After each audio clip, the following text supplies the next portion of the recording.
Hi everybody. The 2022 Nobel Prize in Physics, run by Aspect, Klauser and Zellinger, was for their use in the work of entangled photons to probe the quantum foundations of reality. That sounds pretty intense. What does it actually mean? Well, today we're going to discuss about what they actually did and start hopefully a series of videos on some of the implications of quantum physics and the philosophy behind quantum physics. But this is probably one of the weirdest results that has ever been proved in the history of physics. It's a result so strange that Einstein himself had great trouble accepting it back when he was investigating. So today we're going to discuss what they actually did. Before we describe what they did, we need to discuss a little bit of the foundations of quantum physics, right? Firstly, what they did was use entangled photons. What does entangled photons mean? Well, a photon can be represented as a particle or a wave in quantum physics. For those of you who have studied any quantum physics, an entangled photon is basically where two photons have a single wave function. For those of you who've never studied quantum physics, what on earth does that mean? Well, it basically means that the photons are very interrelated. They're one system. In other words, when you do something to one photon, when you measure one photon, it will instantly impact the other photon. Right, so that's what it means by the photons being tangled together, so they're no longer distinct entities. You can understand it a little bit like that. The second thing we need to understand is what spin is in quantum physics.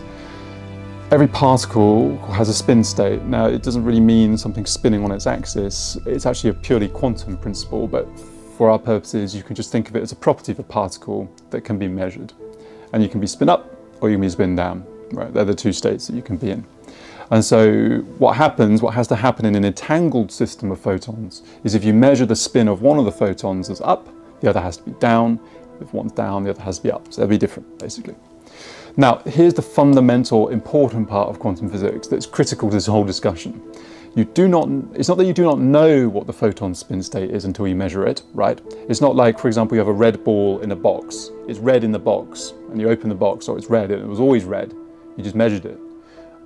What happens is that the particle does not have any spin state. It's unknown, right? It doesn't have a hidden variable. It doesn't have a hidden spin state. It's always spin up. It doesn't have anything until you measure it. That's key. It's like if a coloured ball in the box, it's a superposition of red and blue, right? And it's only when you measure it that it suddenly chooses that it's red or blue. Now that sounds confusing, but it's actually very, very fundamental to quantum physics and the experiment that we're about to describe. So you take these entangled photons and you send them to opposite ends of the universe, right? And we have two people, Alice and Bob, who are opposite ends of the universe. And so here's probably the limit of my artistic ability. Here's Alice, here's Bob.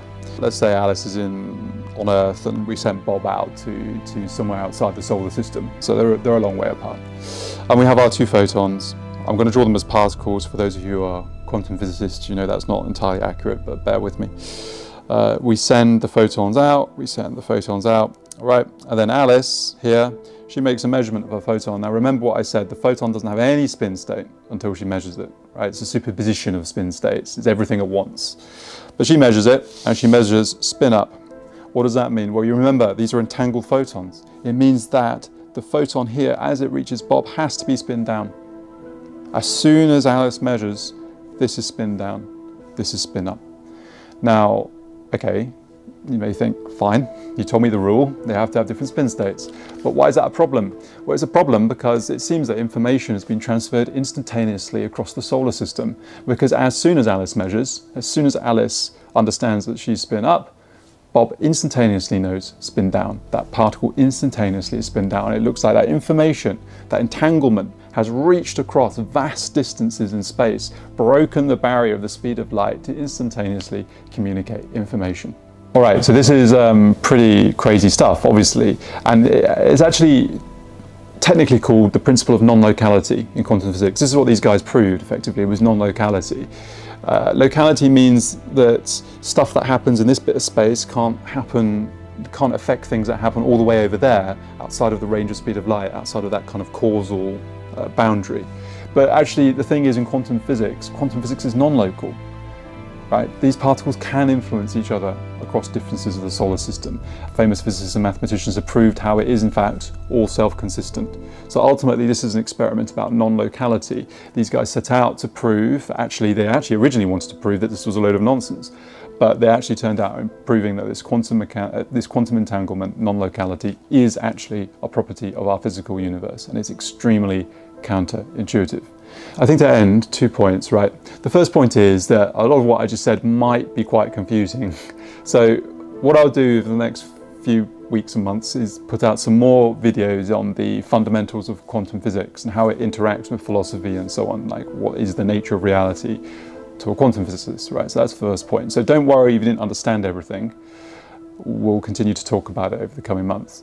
The second point is this, that actually, as always with quantum physics, when I look at how this is being covered online, a lot of people are saying, right, there's a proof for parallel universes, that there was this the law of attraction finally proved by quantum entanglement. This is not true. This is not a proof of that, right? This doesn't reach that scientific bar of proof. So parallel universes is still more in the realm of philosophy, I believe, than it is in terms of the realm of scientifically proved and demonstrated fact. Quantum physics is a very beautiful theory that is based on firm science, experimentally demonstrated, but mainly relates to the way in which quantum level systems, subatomic systems, generally speaking, very small stuff, interact. For those of you who are very interested in quantum physics, I very much encourage you to study it. I'll give you some pointers over the coming weeks and months. But as always, my desire is to remain grounded in scientific fact and explanation. Anyway, I hope you all enjoyed that brief introduction.